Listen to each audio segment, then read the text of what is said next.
Brian Bowersock, the Auto Man here. Today we're talking about tires and alignment on your vehicle and how important this is. We recommend getting alignment done yearly. There's a couple reasons for that.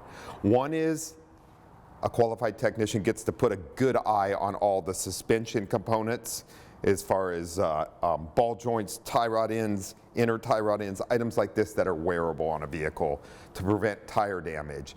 The other one is we get to get a good look at tires. As you can see here, this tire has a definite issue that's been caused by worn out components on the vehicle.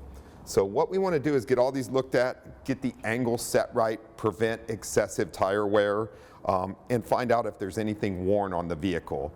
In doing so, we can keep the vehicle aligned, it drives properly, you get the life out of your tires that you need.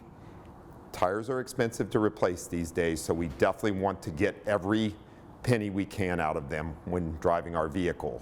So make sure to get your vehicle in yearly, get the alignment checked, get everything set, and the vehicle will drive nicely and freely for you. I'm Brian Bowersock with the West Automotive Group.